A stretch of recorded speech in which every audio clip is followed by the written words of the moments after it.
Hi, this is Erica Price, Assistive Technology and Literacy Consultant with Central Kentucky Educational Cooperative. We are going to quickly preview our AT Wizard site and how it can assist you when completing the AT Considerations Checklist. So this is our AT Considerations Checklist.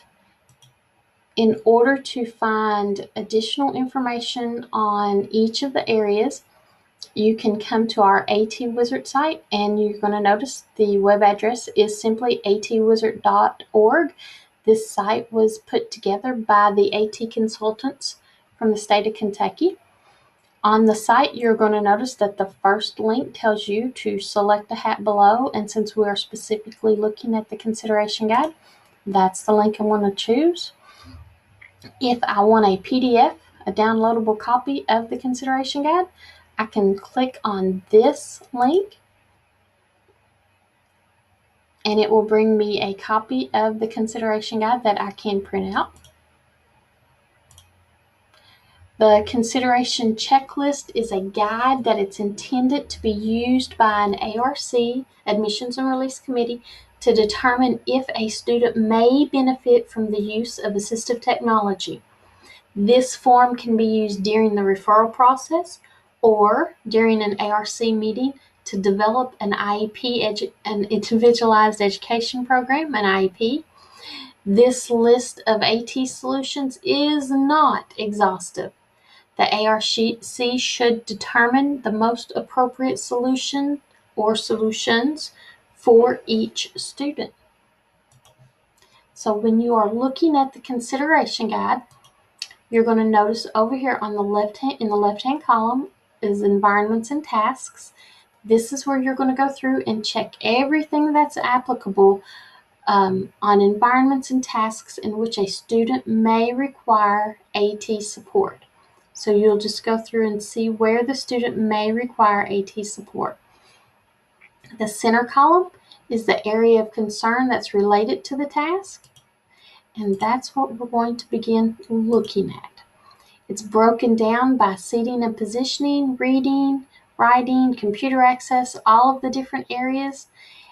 When you are looking at this column, you're going to check independent if the student functions adequately with standard classroom tools, or you're going to check Consider AT if additional support may be needed for the specific area. First area we're going to look at is reading.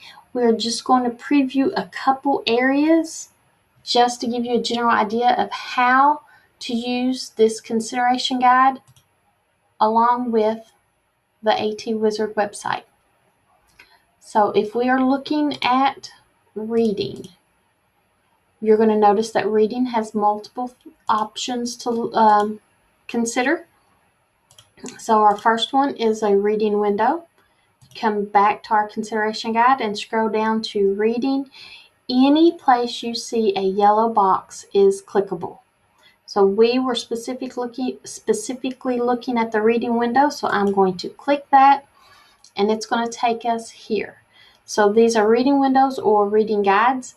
You're going to notice that they are set up like a bookmark. It can be a one-liner or it can be an entire paragraph. The purpose is to help students maintain focus. That is what we're looking at with these reading windows or guides. You can have these in a digital format or as we see in the picture, in the bookmark style. So if you scroll down, it's going to give you more information on the digital format. So Word has a couple options, the immersive reader and the page focus. The immersive reader you're going to see is only showing you one line at a time. The page focus, you're going to note that there is nothing extra anywhere on the page to distract the student. It's just bringing his or her attention solely to the page. Both of these can be found in the View tab of Word. You can also find text help as one of the literacy tool extensions with Google. Text help has many different functions, The one we're speaking of specifically, though, will be to help mask out any unwanted visuals by using a screen masking feature. When we are back at the website, here's another sample of the reading guide. When thinking, you may also need something like a handheld voice output.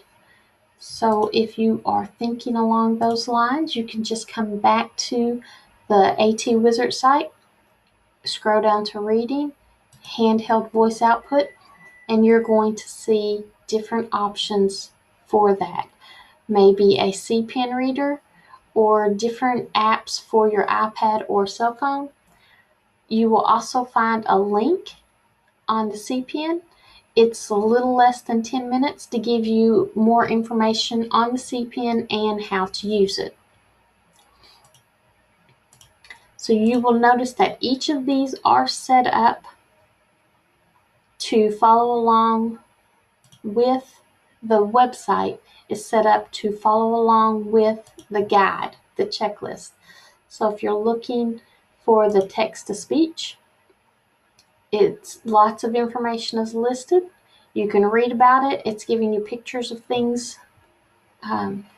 So you'll have a view. You'll know what you're looking for if you need to do additional research. And it continues pictures, picture symbols. So we have more information on pictures and picture symbols. The scanner with optical character OCR, same thing. You can come down and click on it and learn more information about portable book scanner, mouse scanner, pen scanner, and there's a clickable link for even more information. So again, when you are looking at the area of concern, you look at each area.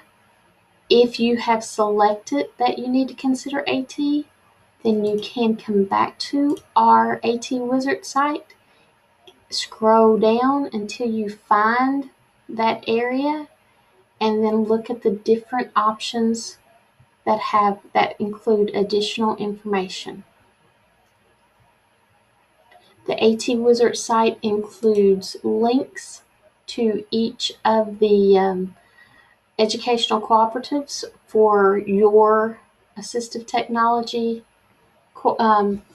consultant in your area. You will find the mobile reflecting glass. So this is just apps. Any of these that you click on, it will take you to the Cost Scotland page to give you the wheel, and it's broken down, and then you can go through and click on the different apps to learn more information. So this one is complex needs. There's also one for AAC. Again, it's still the Cost Scotland, and you will click on the link. There's one for math, literacy, and creativity. So lots of different links for apps to give you additional information on things that may be beneficial for our students. There is a universal design for learning link. So again, this is just to offer additional information on UDL.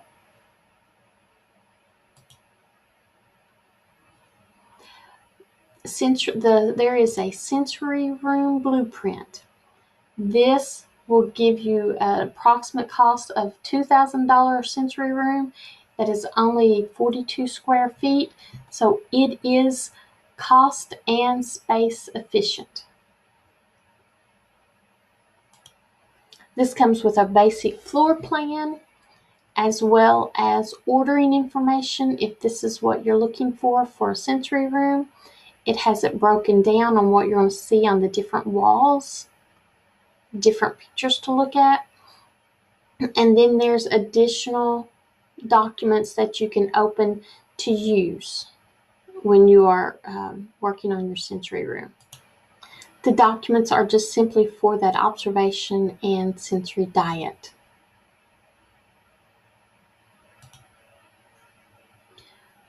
So this is a basic run through on our consideration guide that you can use again during the referral process or during an ARC to see if a student may benefit from AT, as well as how to find additional information on each area using our AT Wizard site.